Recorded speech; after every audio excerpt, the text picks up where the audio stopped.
I will turn it over to Jacob Bergeron. My guest speaker today is a major league pitcher. Got picked up by the Houston Astros, so hopefully come April he'll be just down the road from us. And he's also my brother-in-law, married my little sister. So, Will Harris, everybody.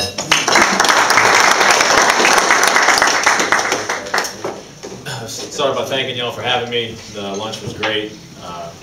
Eunice is a second home for me, more so than my hometown where I grew up in Slidell. I spent way more time here in the city of Eunice than I do in my own hometown. So, but I'll just kind of give you all a little backstory about myself and maybe tell you about a few things I've had to go through in my career in baseball and how it relates maybe to everyday life for normal business people like a lot of you all here. I grew up in Slidell, Louisiana.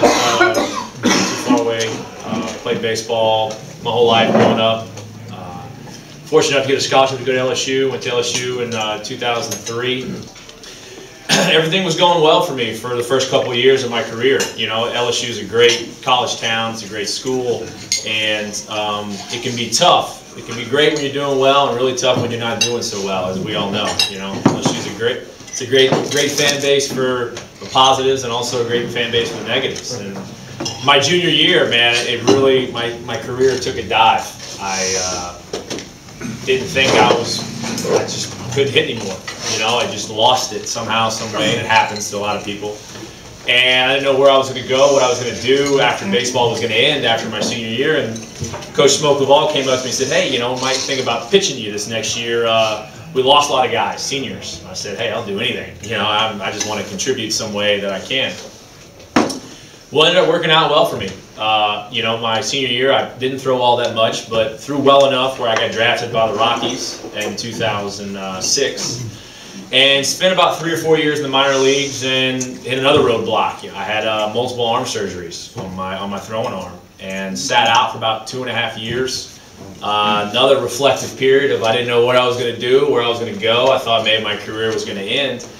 And spent a lot of time here in Eunice. A lot of time working out at LSUE, at Eunice High, and also at St. Ed's.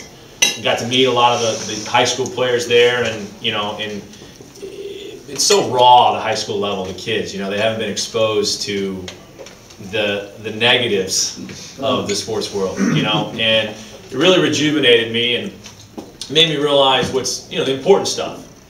And in 2012, it actually worked out well for me. I finally got my health back and made it to the big leagues that year. Spent a couple of months in the big leagues and everything was going well, and I was pitching really well and getting to go to these great cities and play in front of, you know, 40, 50,000 people. And, you know, well, another roadblock shows up. You know, I started to not pitch so well. And pitching for me had always kind of come easy.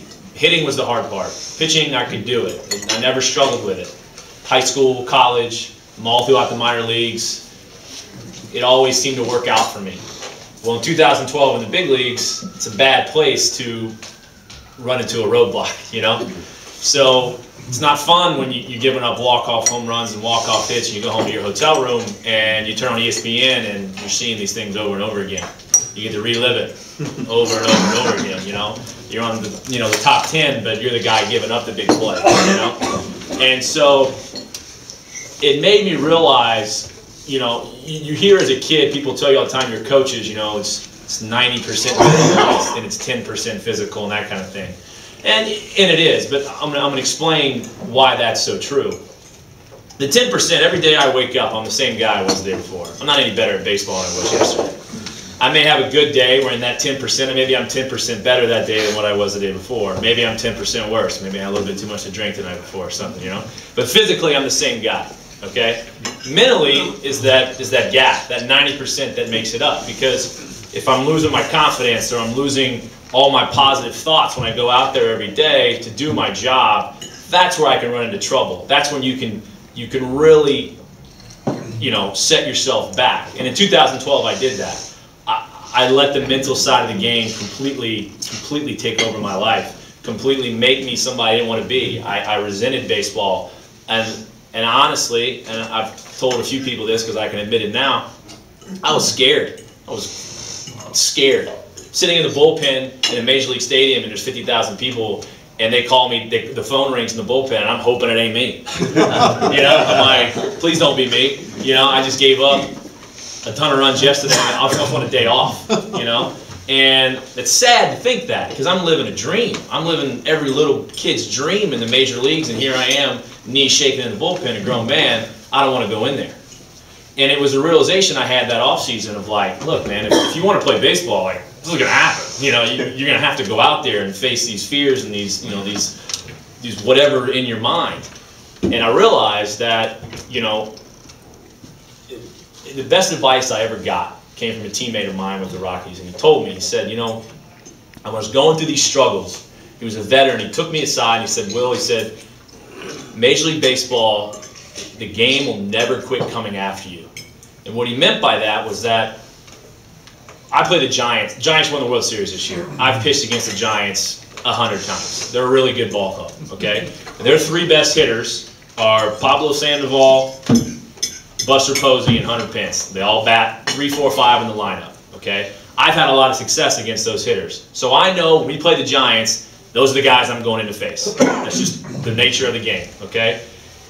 If I'm worried about what they've done with me in the past, I'm just setting myself up for failure. So let's just say we play a 3-game series. I go in to face them on Friday night, and they crush me, okay? They get it. We lose the game because of me, which has happened many times.